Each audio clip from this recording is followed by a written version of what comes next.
According to the Centers for Disease Control, 1 in 3 American adults gets less than the recommended amount of sleep, and sleep deficit is linked to many chronic diseases that threaten our health. So, how can we get the rest we so desperately need, and why is it important? Here to answer those questions and more is Dr. Julia Jenkins, a board-certified physician in family medicine and lifestyle medicine with BayCare, and Assistant Director of the University of South Florida Morton Plant Mees Family Medicine Residency Program. This is BayCare Health Chat, a podcast from BayCare. I'm your host, Jamie Lewis. Dr. Jenkins, we're so happy to have you on the show. I'm excited to be here, Jamie. This is a topic that I am frequently having discussions about. Well, we often hear that we need enough sleep, so let's start with the basics. Why is sleep important to our health? You know, sleep is so critical to so many aspects of our health. And so sometimes people think when we sleep, we're just shutting down. And actually, our brains are very active. And there's a lot of very critical functions that happen when we sleep. So, for example, we have a lot of muscle turnover. We're improving our immune system. We are helping to do processing of our thoughts and emotional processing. And so it really is crucial that we get good quality sleep, which affects every aspect of our lives. All right, so we've established it's important. Why isn't everyone getting enough of it? What are the obstacles to quality sleep? Yeah, the statistics are pretty frustrating. And most of us are going to experience some issues with sleep, but as much as 30% of folks are meeting criteria for having what we call insomnia or chronic issues with sleep. And, you know, I think just intuitively we know people have a lot of stress.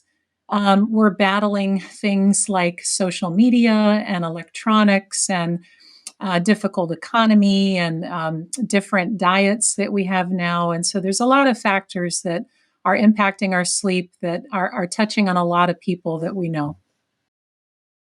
Sleep apnea is a term I've heard a lot. What is that, and what are the symptoms? So sleep apnea, sometimes it can be challenging because when it's obvious, it's obvious. You know, someone with sleep apnea will very commonly snore or they'll stop breathing at night because of the way that their soft tissue in their neck kind of presses down on their airway.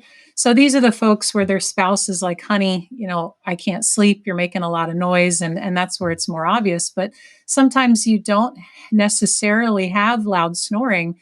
So sometimes it looks like just feeling very tired during the day. These might be folks that have more depression or anxiety or more irritable. You can have frequent nighttime urination is another symptom, or just headaches when you wake up in the morning. So you really do have to be suspicious because it's not only something that affects our sleep. You won't get into deep stages of sleep when you have sleep apnea. So you're not going to have restful, restorative sleep, but it can also lead to conditions like atrial fibrillation and hypertension and increase your risk for stroke and heart disease. So it's really crucial that we identify people that have that disorder. Let's say that I want to optimize my sleep hygiene and align my circadian rhythms. How do I do that? So there's a couple crucial factors. So we talk about sleep hygiene. Sleep hygiene is just the schedule of things that we do to prepare for sleep. Now, I'll tell you, if you want to have a good night's sleep, you have to start early in the day. We're supposed to be exposed to natural light, ideally during the day. And you want to be active during the day because people that are active during the day will sleep better at night. You want to be very careful about things like caffeine and alcohol, because if you drink caffeine too late in the day, that can affect your sleep. Or if you drink alcohol too late at night, it can affect your sleep. And then your bedroom should be a place of rest. And so where we go a little wrong is that we have TVs and tablets and we're on social media in our bedroom. And when we lay our head on the pillow, our mind doesn't necessarily know that that's the place we're supposed to wind down because we're doing so many other things in there. So good sleep hygiene is that your room is dark and ideally kind of cold, and that it's a quiet place of retreat. Some folks might turn to sleep aids, we know, whether prescription or over the counter drugs. Are those okay to take? And if not, what are the potential risks?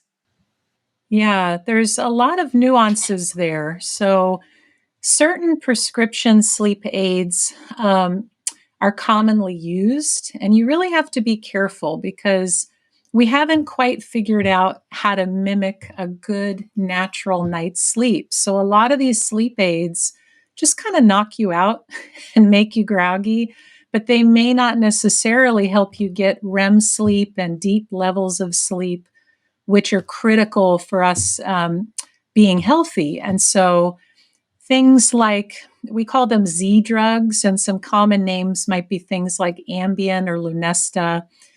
They are not as risky as some of the other things. So you definitely want to be careful about drugs that we call benzodiazepines, like Restoril or Valium. Those can be very dangerous long term because there's research to show it can lead to memory problems and more car accidents. And some of our Z drugs like Ambien and Lunesta also have potential risks. So you have to be very careful with prescriptions. The good news is there's some excellent over-the-counter and supplement and more natural sleep aids that can be very helpful. So for example, something as simple as magnesium. A lot of people are deficient in magnesium. There's a lot of over-the-counter sleep aids that specifically have magnesium glycinate. And then you have things like valerian root or chamomile that can also help you get to sleep. And another interesting one that there's been some research behind is something called tart cherry juice. So they showed that folks that had the tart cherry juice that didn't have the sugar in it got an average of 30 to 60 more minutes of sleep per night if you drank 8 ounces of that. So there's some good natural alternatives. Wow, I'm buying that today. Well, Dr. Jenkins, thank you so much.